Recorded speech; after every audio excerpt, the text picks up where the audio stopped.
할렐루야. 새벽을 깨우고 나오신 특세에는 특별한 은혜가 있습니다. 차세대도 함께하니 얼마나 복됩니까?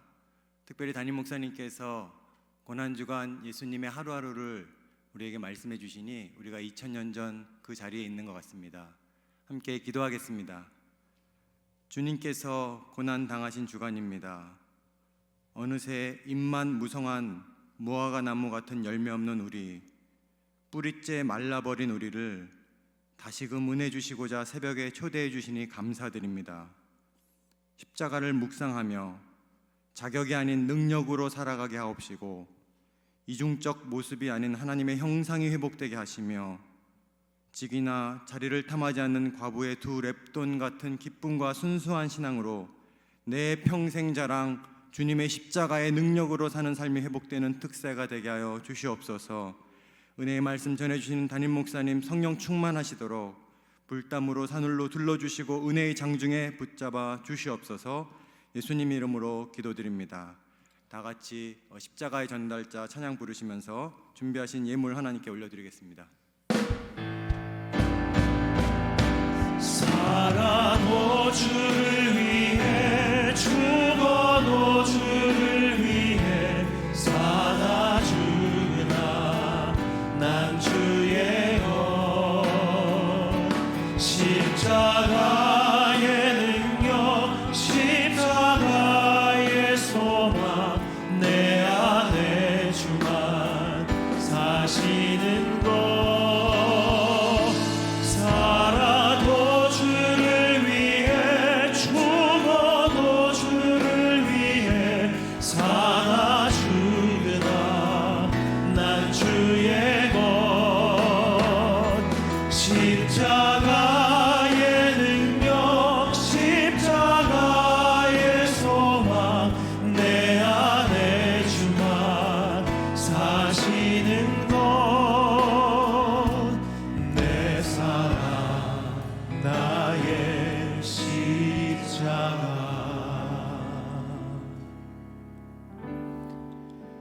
계절은 흐르고 꽃은 피고 져도 시들지 않은 생명이 있네.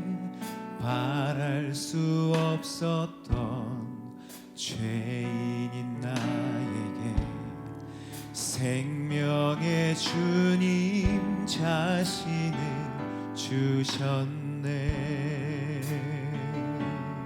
계절은 흐르고 꽃은 피고 져도 시들지 않은 생명이 있네.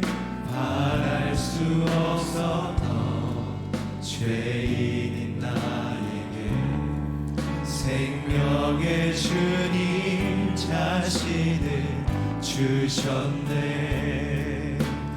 나의 삶은 내 주 예수의 것이니 내 생명 다해 예수로 살리. 내 모든 것 내 주 예수의 것이니 내 전부 되신 예수로 살리. 바람이 스치듯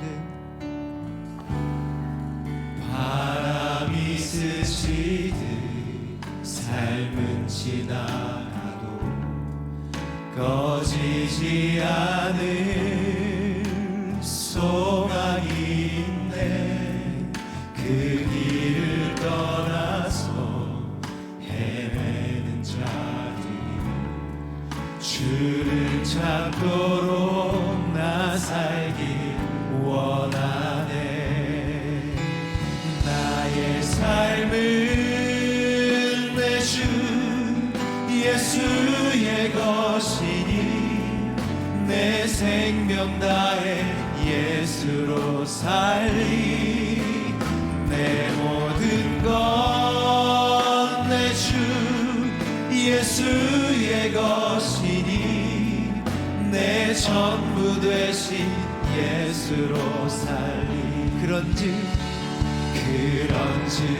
이제는 나 산 것 아니요 내 안에 주께서 사시는 것이라.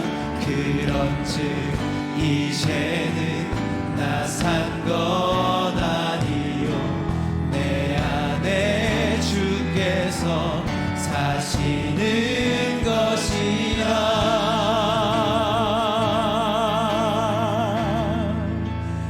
나의 삶은 내 주 예수의 것이니 내 생명 다해 예수로 살리. 내 모든 것 내 주 예수의 것이니 내 전부 되신 예수로 살리. 나의 삶은 내 주 예수의 것이니 내 생명 다해 예수로 살리. 내 모든 것 내 주 예수의 것이니 내 전부 되신 예수로 살리. 내 전부 되신 예수로 살리.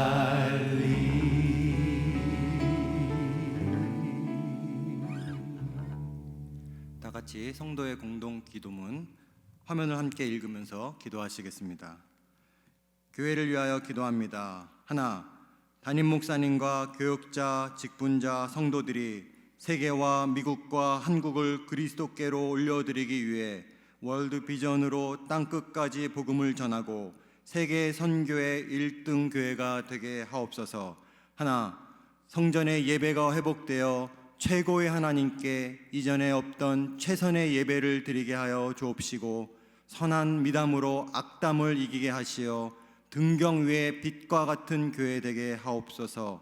하나, 주님의 몸된 우리 교회의 성도들이 서로 아끼고 사랑하며 하나님의 나라가 하늘에서 이룬 것 같이 우리 교회 안에서도 이루어지게 하옵소서. 잠시 주악에 맞추어 교회를 위해 합심으로 기도하시겠습니다.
예수 그리스도 이름으로 기도합니다. 아멘. 특별 새벽 집회는 이번 주 금요일까지 새벽 5시 반에 온라인으로 진행됩니다. 내 평생의 자랑, 주님의 십자가가 우리 마음에 새겨지는 시간 되시기를 바랍니다. 온라인 예배가 오늘 11시에 수요 예배로 진행되어집니다. 계속 은혜의 자리에 머무시는 여러분들 되시기를 바랍니다. 고난주간 온라인 예배 인증 사진을 받고 있습니다. 예배 영상 화면이 포함된 성경책, 기도손 등 모든 사진이 다 좋습니다. 교역자들에게 보내주시면 한정판 마그네틱 받을 수 있습니다. 천지는 사라져도 주의 말씀은 영원할 줄 믿습니다. 냉장고는 사라져도 마그네틱은 남을 줄 믿습니다.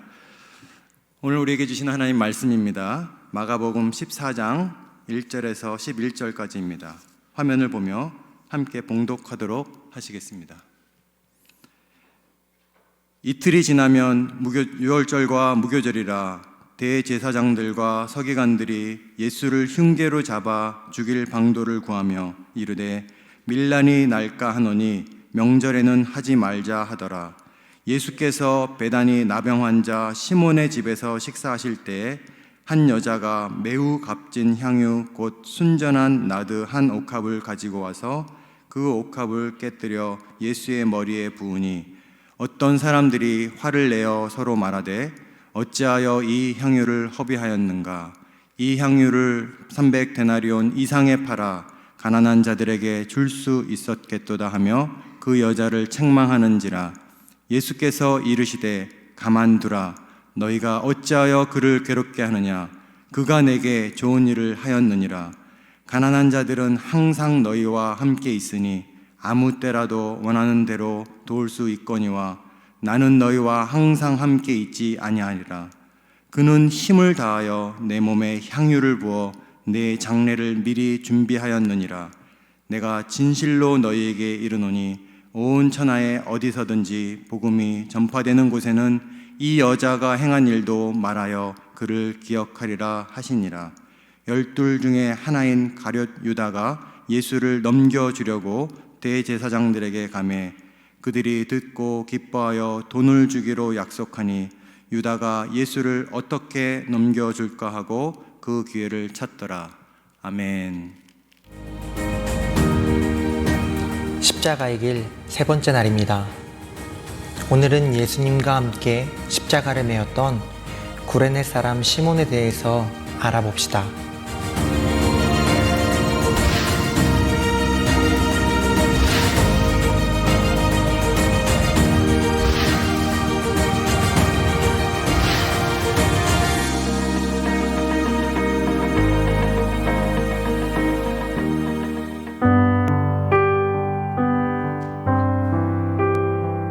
마가복음 15장 21절.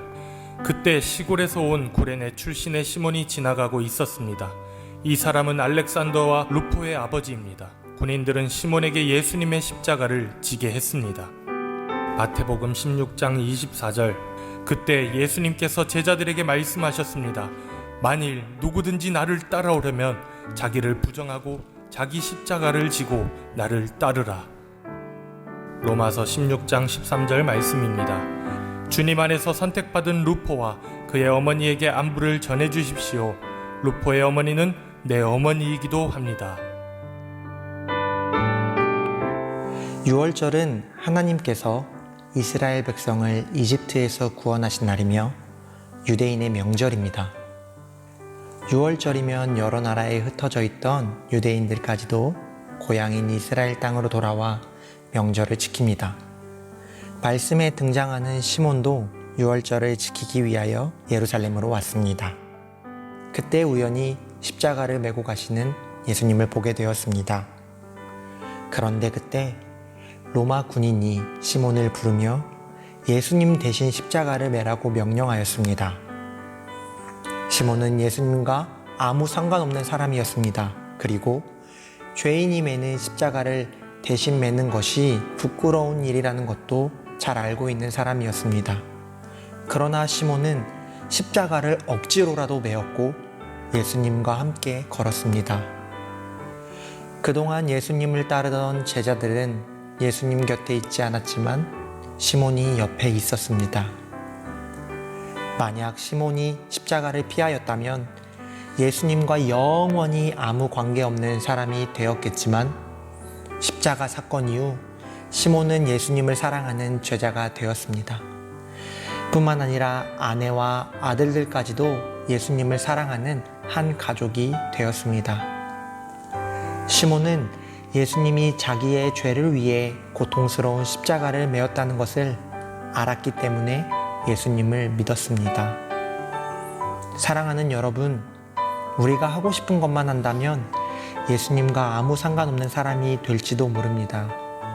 우리가 하기 싫은 것, 하기 어려운 것도 예수님을 위해 해야 할 때가 있습니다. 우리도 시몬처럼 하기 힘든 일, 부끄러운 일이라도 예수님을 위해 해보는 것은 어떨까요? 무엇을 할 수 있는지 함께 생각해 볼까요?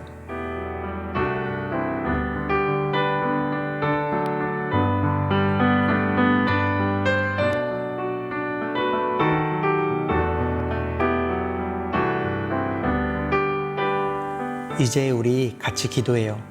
오늘 우리가 부끄러운 일, 어려운 일도 예수님 때문에 할 수 있도록 도와달라고 기도합시다.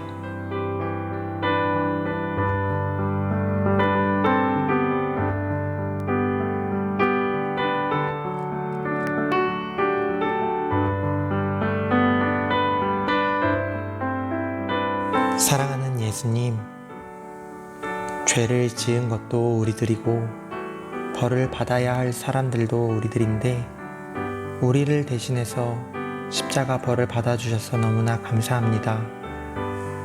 그동안 예수님의 사랑을 당연하게 생각하며 우리 마음대로 살았던 모습을 용서해 주시고 오늘 우리가 예수님을 위해 할 수 있는 일을 생각나게 해주세요. 그리고 생각만 하지 않고 꼭 행동할 수 있도록 도와주세요. 예수님, 감사합니다. 사랑합니다. 예수님의 이름으로 기도했습니다. 아멘. 아멘.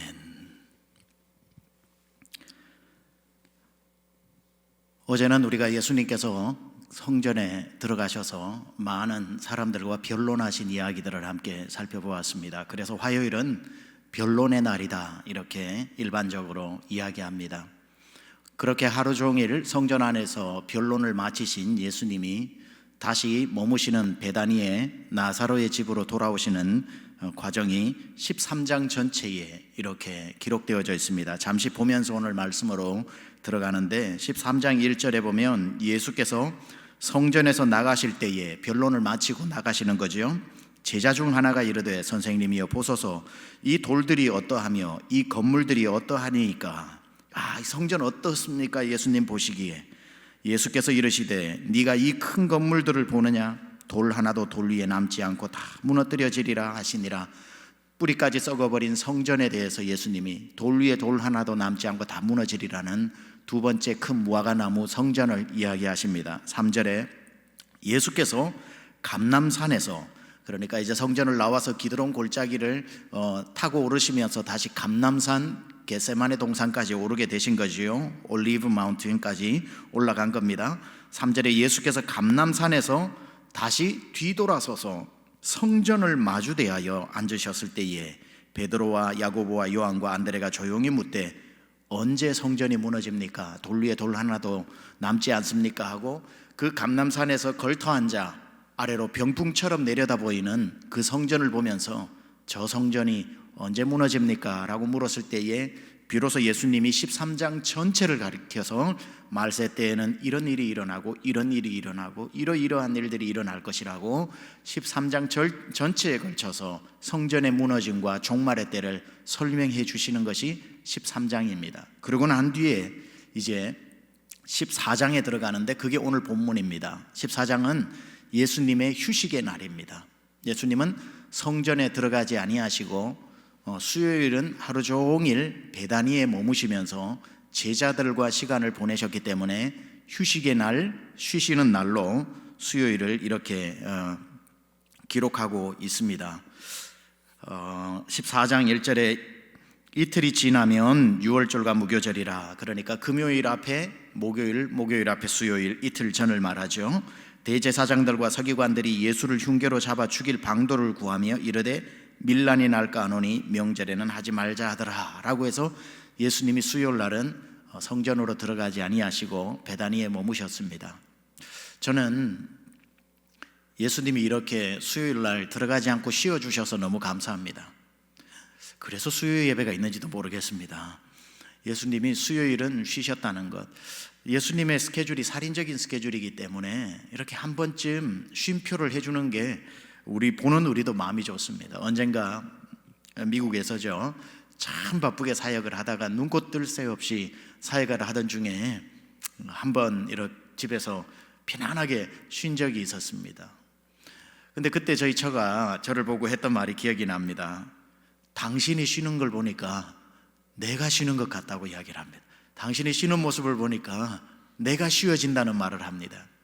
이게 아마 이런 바쁨은 전달이 되는 것 같고 휴식도 전달되는 것 같은데, 예수님이 수요일을 아무것도 하지 아니하시고 또는 무엇을 하셨는지 전혀 모르지만 그렇게 드나들던 성전을 들어가지 아니하시고 제자들과 함께 진종일 그 베다니 마을에서 머무셨다는 것이 참 좋습니다. 자, 어느새 아침이 지나고 점심이 지나고 저녁 때가 된 듯합니다. 틀림없이 예수님이 머무시는 집은 나사로의 집인데, 오늘 그 옆집이 될 수도 있는지 어딘지는 몰라도 베다니에 또 한 명의 예수님을 극진히 사랑하는 사람이 있으니 나병 환자였던 문둥이 시몬의 집이다. 거기에서 예수님께서 저녁 초대를 받게 되십니다. 그게 3절인데요. 예수께서 베다니 나병 환자 시몬의 집에서 식사하실 때에, 예수께서 베다니 나병 환자 시몬의 집에서 식사하실 때에, 자, 이 사람은 나사로가 아닙니다. 나사로가 아니라 나병 환자였던 시몬의 집이라고 마가복음은 기록하고 있습니다. 그런데 우리를 좀 헷갈리게 하는 것은 요한복음 12장에 가면 이 똑같은 기록을 해놨는데 그때는 나사로의 집에서라고 이렇게 기록이 되어져 있습니다. 그러면 나사로의 집일까요? 아니면 시몬의 집일까요? 나병 환자였던. 여러분 생각에는 누구 집인 것 같습니까? 가정에 있는 분들 맞춰보세요. 가족들하고 한번 맞춰보세요. 나는 나사로 집이다, 나는 시몬의 집이다. 정답은 알 수 없습니다.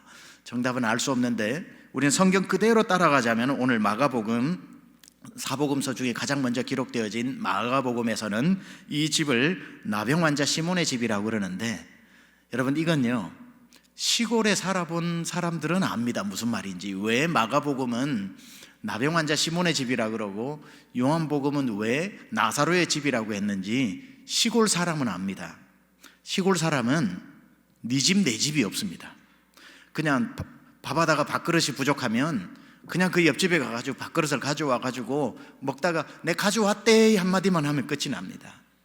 그러니까 틀림없이 우리가 볼 때는 이 나사로의 집과 시몬의 집은 아마 붙어있는 집이 아닐까. 담도 뭐 담이라고 할 것까지도 없을 정도로 가난한 사람들이 무슨 담이라도 제대로 치고 살았겠습니까? 특히 베단이라고 하는 이 마을은 나병 환자들의 집성촌이 바로 곁에 있는데, 그러니까 이 성 안으로 들어가지 못한 밖으로 성 밖의 사람들, 내몰려서 사는 사람은 네 집도 없고 내 집도 없는 겁니다. 그렇게 그냥 네 집이 내 집이고 내 집도 내 집이고 그냥 이렇게 살던 사람들인 거지요. 그러니까 아마 이쪽에서 보면 시몬의 집인 것 같고 또 이쪽 편에서 보면은 나사로의 집인 것 같지 않았나. 물론 이거는 가능한 합리적 추론에 불과합니다만은 아마 그런 차원에 있어서 그 집의 장소를 다르게 표현했다, 이렇게 볼 수 있는 것 같습니다. 그러나 예수님이 나사로의 집에 머무셨지만 이날 저녁에 식사 초대를 받은 것은 확실해 보입니다. 아마 나병 환자였던 시몬을 예수님이 치료해 주셨으니 밥 한 끼 잘 대접하는 거야 너무 당연하지 않겠습니까? 근데 또 이상하게 요한복음 12장에 보면은 밥 준비를 열심히 하는 사람이 마르다입니다. 아니, 왜 남의 집인 시몬의 집에서 마르다가 이렇게 열심히 섬기는가 라고 또 의아해할 수 있는데, 이것도 많은 사람들이 연구를 하고 추론을 하는데 아마 이 둘은 가족 이상의 관계였다, 이 두 가정은, 또는 친척 관계였다, 이렇게 보면서 그냥 자기 집처럼 들어가서 그 집을 얼마든지 섬길 수 있는 그런 관계였다고 보는 게 아마 가장 맞는 것 같습니다. 성경이 잘못 기록된 게 아니라. 그런데 여러분, 누가복음에 가면은 똑같은 사건이 나오는데, 누가복음에는 이 시몬의 집도 아니고 이 나사로의 집도 아니고 그리고 마지막 일주일 수요일에 일어난 일도 아니고 예수님의 공생의 기간 언젠가 한번 일어난 사건이 누가복음에는 기록되어져 있는데 그 집은 바리새인의 집입니다. 그리고 그곳에 들어와서 향유 옥합을 깨서 예수님의 발에 붓고 울면서 예수님의 발을 씻기던 그 여인을 죄인이다라고 표현을 하고 있습니다. 그러니 그때 누가복음에 나오는 사건과 마테마가 요한에 나오는 이 사건은 별개의 사건입니다. 별개의 사건. 그러니까 예수님께 나와 향유를 부었던 사건은 두 번 일어난 것으로 봐야 되는 것이고, 마테마가 요한은 마지막 예수님의 돌아가시기 이틀 전에 있었던 일을 기록했고, 누가복음은 예수님 공생의 기간 동안 일어났던 한 사건에 대한 기록이었고, 여기에서 우리가 아는 대로 이제 예수님께서 문둥이 시몬, 나병 환자 시몬의 집에 저녁을 먹으려고 하는데, 저녁을 다 드셨는지 아니면 드시는 중이었는지 아직 시작하기 전인지는 모르겠지만 한 여인이 예수님께로 나옵니다. 그러고 난 뒤에 향유 옥합을 깨트려 예수님 앞에 붓는 사건이 나오죠.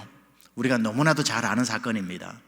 그 사람의 이름을 마리아라고 이렇게 밝히고 있습니다. 마리아라고 하는 여인이 나와서 예수님 머리에 향유를 붓고 있지요. 이 사람의 이름이 오늘 마가복음에는 기록이 되어 있지 않지만 요한복음에는 마리아라고 이름이 분명히 명시되어져 있습니다. 그런데 여러분, 이 마리아는 막달라 마리아가 아닙니다. 7 귀신 들렸다가 쫓겨난 막달라 마리아가 아닙니다. 이 마리아는 마르다의 여동생 마리아입니다. 나사로의 막내 여동생 마리아를 이야기하는 것이지, 이 막달라 마리아, 귀신 들렸다가 쫓겨난 막달라 마리아가 아니고 틀림없이 누가복음에 공생의 기간 동안 했던 그 여인이 아마 막달라 마리아가 아닐까, 이렇게 우리가 보는 겁니다. 따라서 우리가 찬송가를 값비싼 향유를 주께 드린 막달라 마리아라고 할 때에 그거 맞을 수도 있고 틀릴 수도 있는 찬송가입니다. 사실은 오늘 여하튼 이 본문은 막달라 마리아가 아니라 나사로의 두 번째 여동생인 마리아라는 사실을 알게 됩니다. 배경을 이 정도로 설명을 하고요, 그 집에 들어와서 이제 예수님 발 앞에 와서 그 여인이 오늘 본문에 보면 순전한 나드 한 근을 옥합을 깨트려서 예수님 머리에도 붓고 예수님 발에도 붓고 그렇게 해서 예수님의 발을 씻기는 장면이 나옵니다. 그런데 오늘 마가복음에는 잘 알 수 없지만 요한복음 12장 3절을 한번 보면 여러분 이 모습을 좀 비교적 자세히 설명합니다. 같이 읽어보겠습니다. 시작. 마리아는 지극히 비싼 향유 곧 순전한 나드 한 근을 가져다가 예수의 발에 붓고 자기 머리털로 그의 발을 닦으니 향유 냄새가 집에 가득하더라. 그대로 좀 띄워두시고요, 마리아라는 이름이 여기에 나오고 지극히 비싼 향유 곧 순전한 나드라고 하는 향유입니다. 이 나드라고 하는 향유는 저 히말라야 산맥, 인도 지역에 있는 히말라야 산맥에서만 나는 향유라고 합니다. 그러니 얼마나 진귀한 향유이겠습니까? 그것이 한 근이라고 그럽니다. 한 근. 그 한 근이 어느 정도 되는지는 몰라도 그걸 붓는 것을 보고 막 화를 내면서 이걸 팔아 가난한 사람들에게 나누어 주었으면 좋겠다라고 하면서 정확하게 값을 매긴 한 사람이 있지요. 돈을 너무나도 좋아하는 사람 누굽니까? 가룟유다. 가룟유다의 계산법에 의하면 이건 300데나리온이 넘는 거라고 이야기합니다. 자, 우리가 잘 아는 것처럼 포도원 품꾼의 비율을 봤을 때 노동자 하루 품삯이 얼마입니까? 한 데나리온이지요.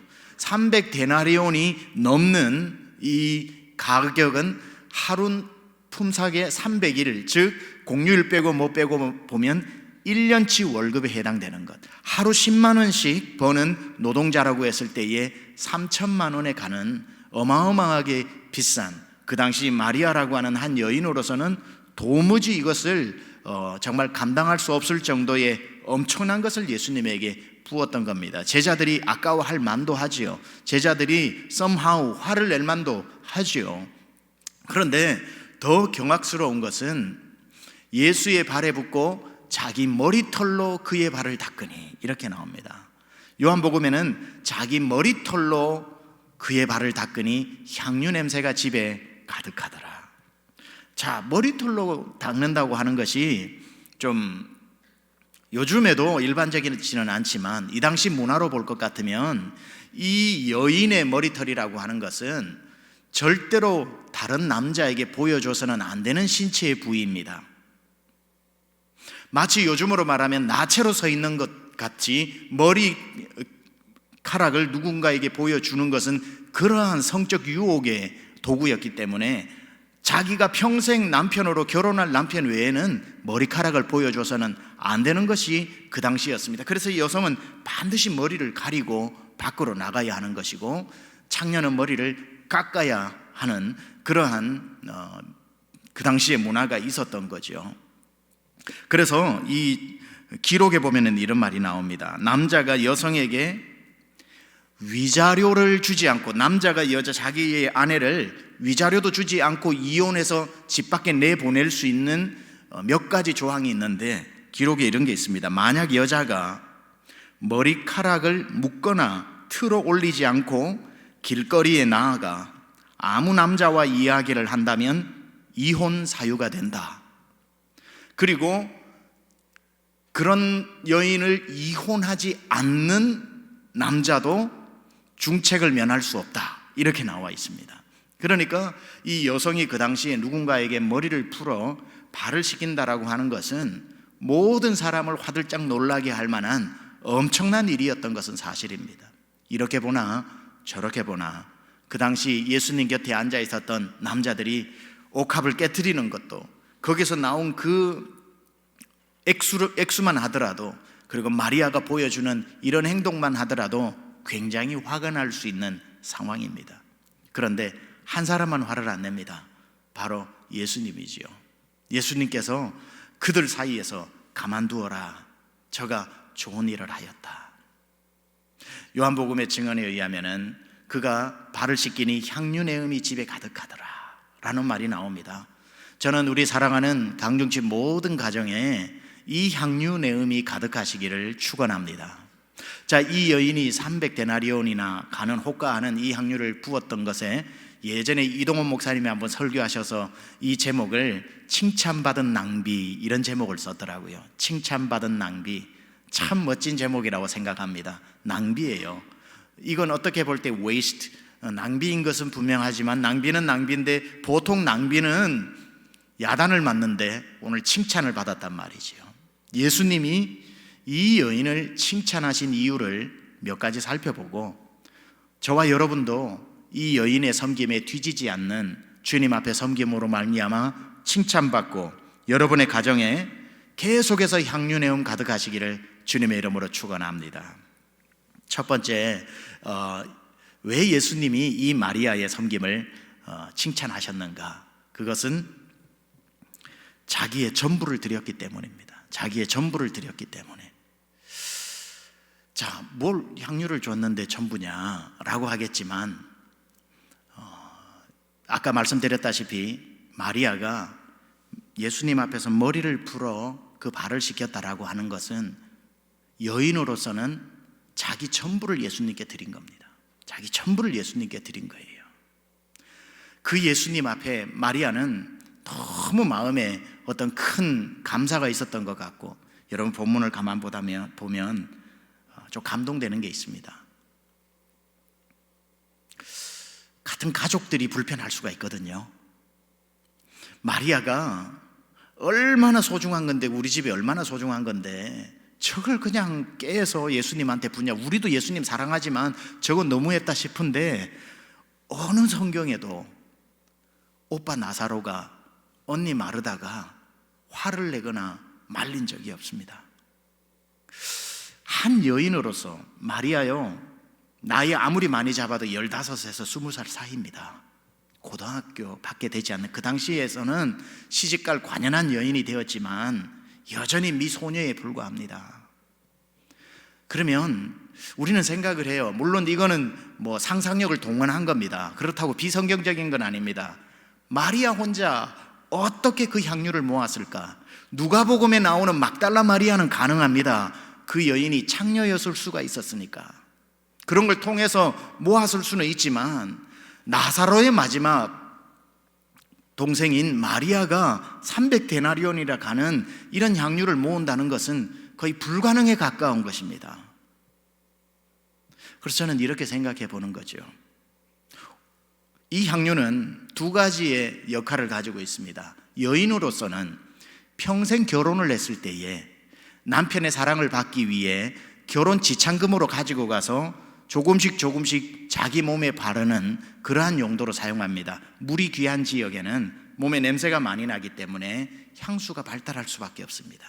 그래서 여인으로서 시집을 갔을 때 남편에게 평생 사랑받을 수 있기 때문에 여인들은 시집 가기 위해 가장 중요하게 준비해야 되는 게 향유이기도 하고, 또 한 가지는 누군가 집에 사람이 죽었을 때에 시체의 부패를 방지하고 그 냄새를 줄이기 위해 이 향유를 붓는 겁니다. 향유를 붓는 거예요.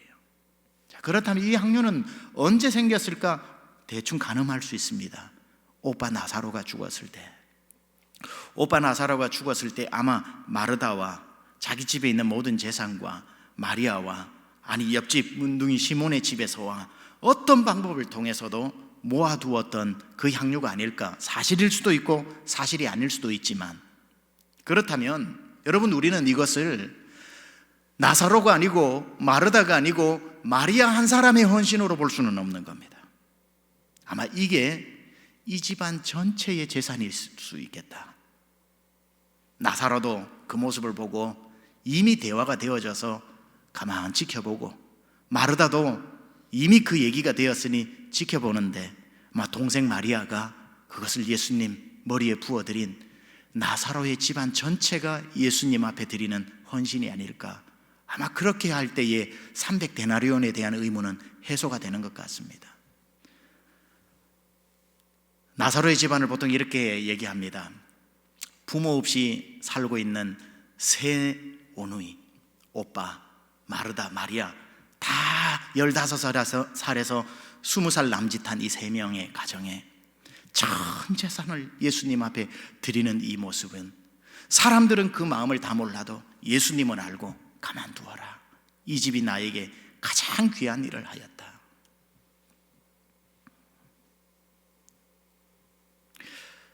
이 마리아의 섬김이 참 귀하고 귀합니다. 예수님 앞에 옥합을 깨트려 드리는, 그것은 이런 표현이지요. 예수님, 나는 예수님 외에 그 어떤 사람에게도 내 마음을 주지 않겠습니다. 이건 성적인 어떤 헌신이 아니라 자기 인생의 마리아가 마치 저 가톨릭의 수녀처럼 그냥 예수님을 내 평생의 신랑으로 모시고 살겠다라고 하는 꽃다운 15, 16, 17살짜리 소녀의 평생의 헌신입니다. 머리로 발을 닦아주면서 나의 왕, 나의 하나님이여, 내가 주를 사랑합니다 하고 눈물로 닦아드렸던 이 마리아의 헌신, 우리가 예수님 앞에 드려야 될 그런 헌신이 아닐까 생각하고요. 여기서 한 가지 더 보세요. 옥합을 깨트렸다고 그랬습니다. 얼마나 비효율적입니까?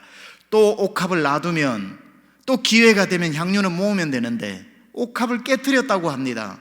무슨 메시지가 들어있습니까? 이 옥합이 얼마나 비싼 줄 아세요? 이집트에서 나오는 반투명, 그땐 유리가 없으니까 반투명 대리석이라서 거의 투명하다시피 한 이 옥합입니다. 알라바스타라고 합니다. 알라바스타, 굉장히 유명한 옥합입니다. 알라바스타, 외우기도 쉽죠. 처음부터 고급인 줄 알아바스타 이렇게 하면은 알라바스타.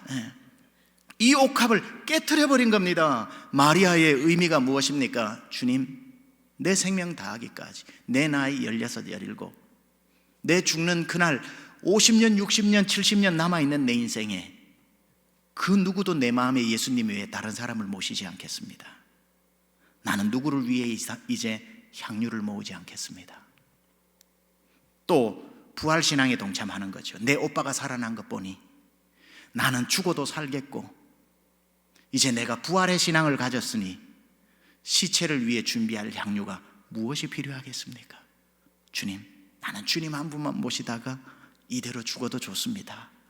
그 마지막 자기의 모든 것을 쏟아내는 그 쏟아내는 헌신 속에 나의 왕, 나의 하나님이여, 주님의 마지막을 준비하고 있는 마리아의 모습, 우리의 모습이 되어야 될 것이라 믿습니다.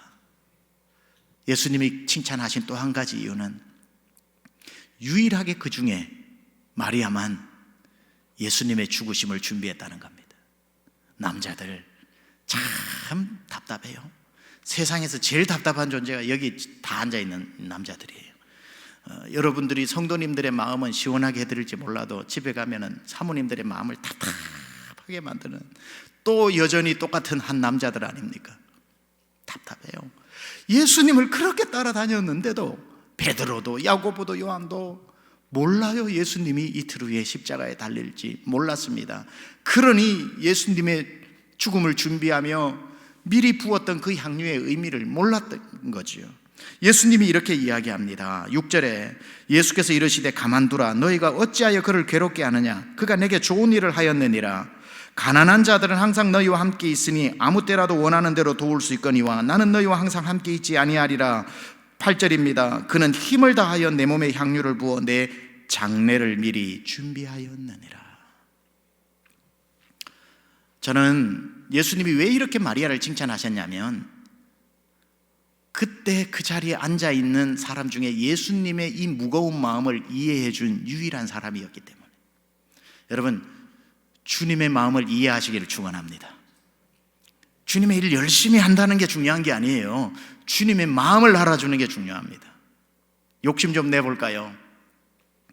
교회 일 열심히 하는 성도도 귀하고 귀하지만 목사 마음 알아주는 성도 정말 고맙습니다.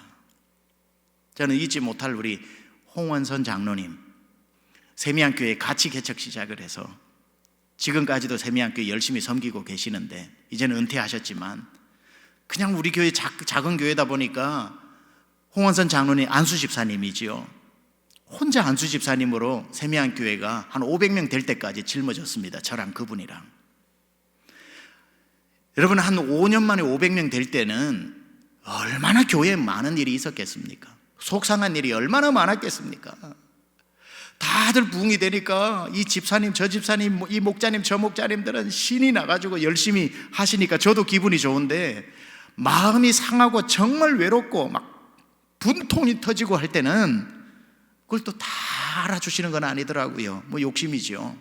근데도요, 홍원선 장로님은 제 마음을 잘 알아주시더라고요. 저번에도 한번 얘기한 것 같은데 그분이 저를 위로하는 그 투박한 한마디, 그게 그냥 남자들 사이에 홀로 계신 예수님이 마리아 혼자 자기 마음을 알아주었을 때 예수님이 칭찬해 주신 것처럼 홍원선 장로님이 저보고 이야기합니다. 목사님 속상하시죠? 힘내세요. 목사님 똥은 개도 안 먹는 데잖아요. 그래요. 그분의 위로 방법, 목사 똥은 개도 안 먹는 데잖아요. 다 속이 썩어가지고 그냥 똥개가 와가지고 저기 밥이 있다 왔다가 으악 하고 간대잖아요.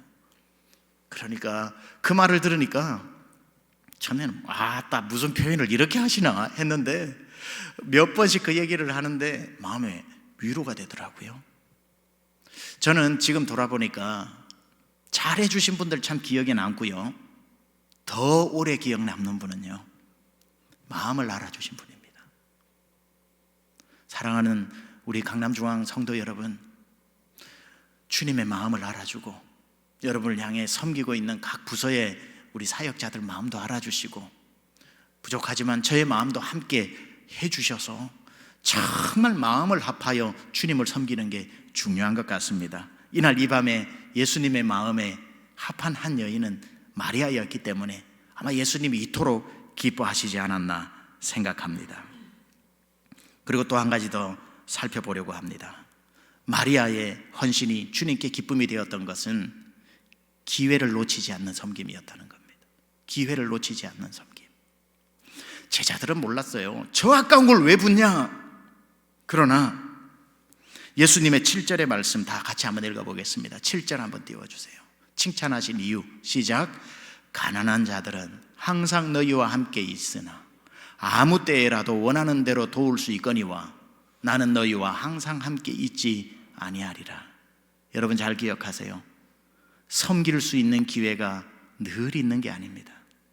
코로나로 집에 묶여 계시니까 교회에서 받은 직분들이 다 무색해지지 않습니까? 주님 앞에 섬기고 싶은 마음이 아무리 많다고 해도 섬길 기회가 늘 있는 것이 아님을 우리는 요즘 느끼고 있습니다. 바꾸어 섬길 수 있을 때 섬겼던 게 큰 복이구나. 그때 더 열심히, 더 기쁘게, 더 열정적으로 할 걸. 섬김의 기회.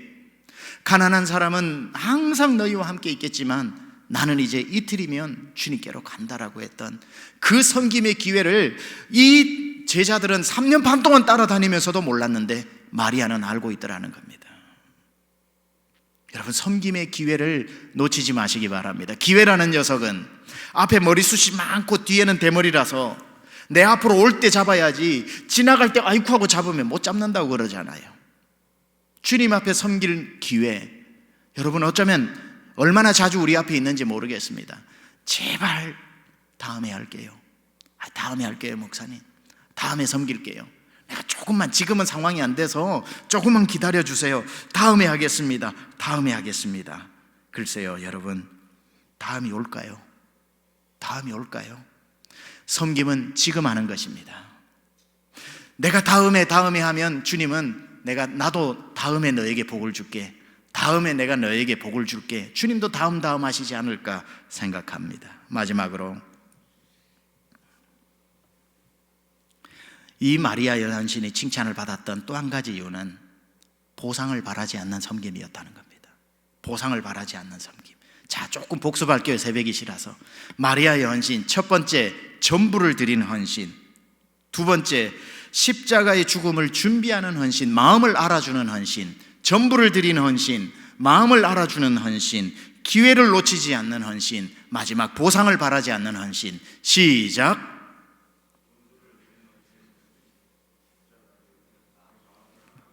자, 다시. 전부를 드린 헌신, 마음을 알아준 헌신, 기회를 놓치지 않는 헌신, 보상을 바라지 않는 헌신. 이 네 가지의 헌신입니다. 왜 보상을 바라지 않았는가? 마리아가 알았다니까요. 예수님이 돌아가신다는 것을, 예수님의 죽음을 장사하기 위해 미리 준비한 것임을. 여러분, 잘 나가는 사람에게 밥 사주는 건 쉬워요. 그런데 망한 사람 불러서 힘들지 하고 밥 사주는 거 힘들어요. 죽어가는 사람 앞에 마리아가 자기의 전 재산 300데나리온을 쏟아붓는다.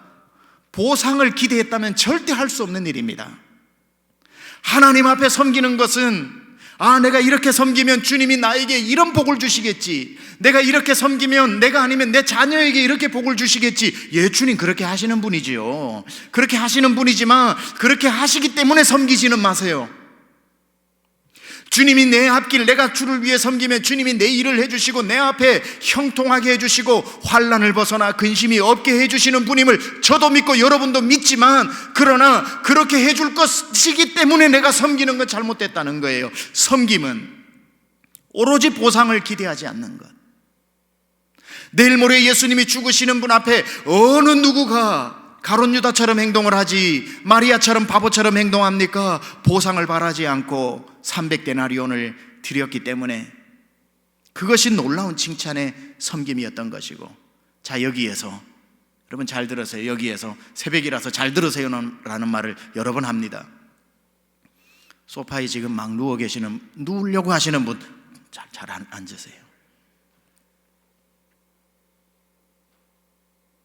보상을 바라지 않고 자기의 전부를 드렸던 마리아에게 예수님은 보상을 해주십니다. 어떤 보상을 해주시나요? 오늘 강남중앙침례교회 고난주간 특별 새벽기도에 설교의 주인공이 되게 해주셨습니다.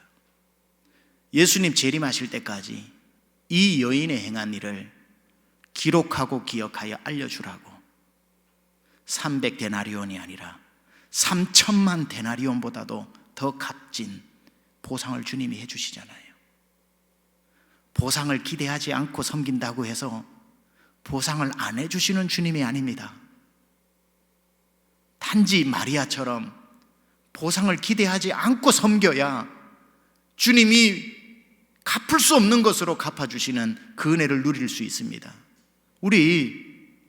내가 이렇게 섬겨서 얻고 싶은 게 무엇인지, 내가 주님 앞에 열심을 다해 헌금을 드리는 이유는 뭘 받고 싶은 건지, 내가 매번 드리는 헌금 속에는 어떤 내 마음의 바람이 들어가 있는지, 주님 다 하시고 기뻐하시고 그것도 귀한 일이지만 것을 주시지 않아도 주님은 이미 나에게 구원을 주셨습니다. 주님, 나에게 어떤 보상이 뭐가 필요합니까? 영생을 주셨는데. 아하, 보상을 기대하지 않고 섬겼더니 이 여인이 영원토록 기억나게 하는, 인간이 줄 수 없는 보상을 주신 주님. 이제 우리는 마지막 영어 2개를 한번 볼 필요가 있습니다. 우리는 하나님 앞에 이런 기도를 해야 됩니다. Lord, what can I do for you? What can I do for you? 주님, 내가 주님을 위해 무엇을 할 수 있습니까?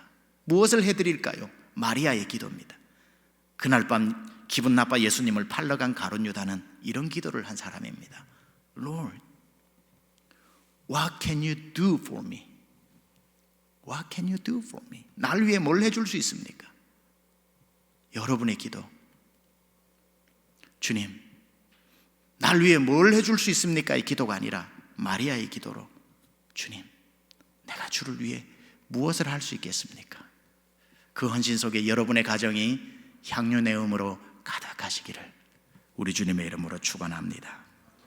우리 시간 한번 말씀 전체를 놓고 우리 묵상기도 반주를 먼저 해주시기 바랍니다. 오늘 말씀을 다시 한번 요약하면서 잠시 묵상하고 난 뒤에 우리 찬양하도록 하겠습니다. 이 마리아의 헌신, 전부를 드린 헌신,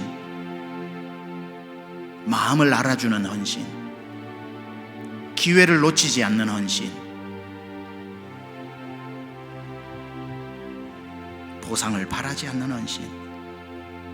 여러분 가정에는 향유내음이 나고 있습니까? 주여, 내 인생에 향유내음 가득한 인생 되게 하여 주시고 주님 앞에 그렇게 마리아처럼 섬기며 주님께 영원토록 기억되는 우리 가정, 저의 인생이 되게 하여 주옵소서 하는 마음으로 잠시 묵상하며 기도하겠습니다.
한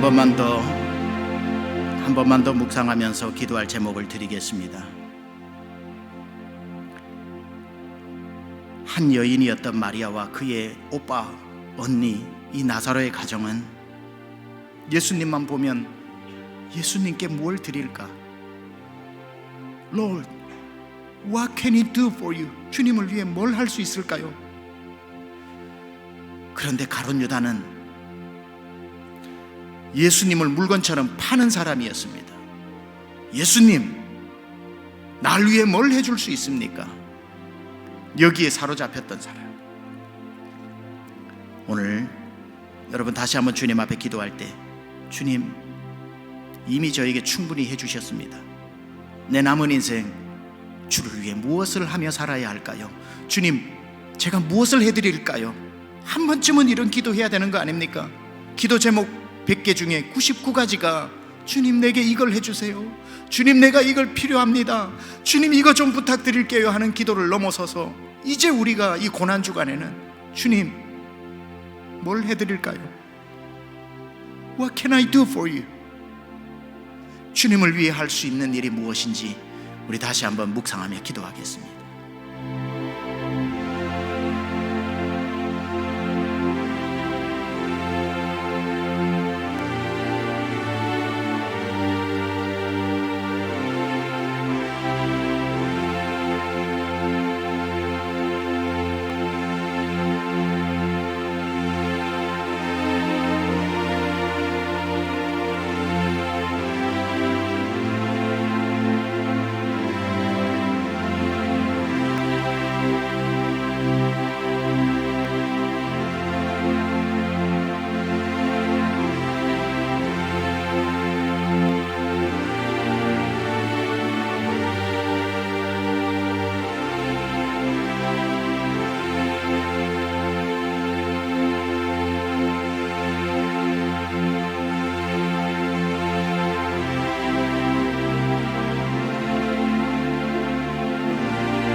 우리 이제 함께 마지막 결단의 찬양, 고백의 찬양, 나의 주 나의 하나님이여 주를 경배합니다. 찬양합시다. 나의 주 나의 하나님이여 주를 경배합니다. 주사 마리아의 심정으로 주님 앞에 고백합시다. 나의 마음을 주께서 아시나. 나의 주 나의 하나님이여 나의 주 나의 하나님이여 주를 가정에서 마리아처럼 여러분 가정에 찾아오신 주님 앞에 옥합을 깨뜨리고 향유를 부으시기 바랍니다. 내가 주님을 위해 무엇을 할까요? 주께서 아시나이다. 깨뜨린 옥합 내겐 없으며 주께 드릴 향유 없지만 하나님 형상대로 날 빚으사 새 영을 내게 부어주소서. 나의 왕 나의 하나님이여 주를 경배합니다. 주 사랑하는 나의 마음을 주께서 아시나. 깨뜨릴 향유 옥합 깨뜨릴 옥합 내게 없으며 주께 드릴 향유 없지만 하나님 형상대로 날 빚으사 하나님 형상대로 날 빚으사 새 영을 내게 부어주소서. 나의 주 나의 하나님이여 주를 경배합니다. 주 사랑하는 나의 마음을 주께서 아시나이다. 하나님, 지금 우리 사랑하는 강남중앙 모든 식구들이 이 새벽에 깨어 가정에 앉아 있습니다. 나사로의 집에 주님이 찾아오셔서 그 시몬의 집에 주님이 찾아오셨을 때 향료옥합을 부었던 마리아의 심정으로 각 가정이 주님 앞에 다시 헌신하게 하시고 그 가정만이 주님 앞에 부어드릴 수 있는 향료옥합을 깨뜨려 기회 지나가기 전에 주님께 기억되는 헌신이 있게 하시고, 하나님, 우리의 몸뚱아리가 옥합 아니며 주를 위해 흘리는 땀이 향유 아니겠습니까? 주님 앞에 우리의 얼굴을 대고 물쏟듯 쏟아내는 눈물이 우리가 흘리는 향유 아니겠습니까? 모든 가정이 주님 앞에 그렇게 이 코로나 기간에 향유 내음 가득한 칭찬받는 가정들 되게 하여 주옵소서.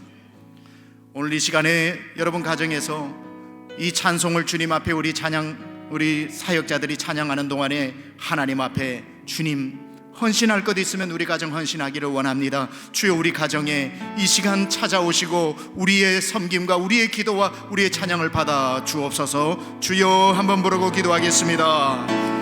주여,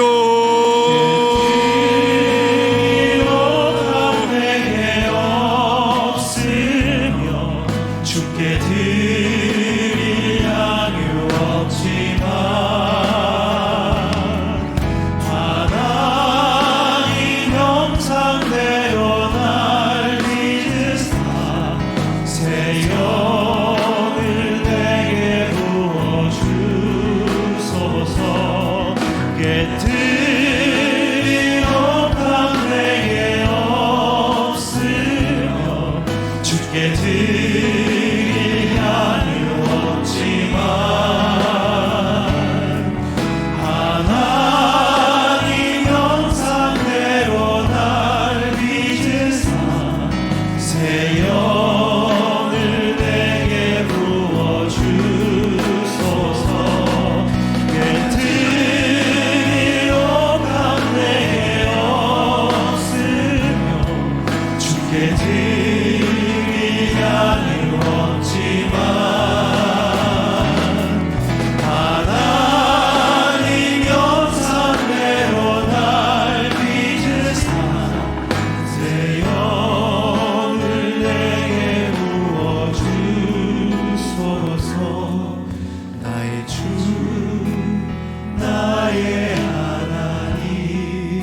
다시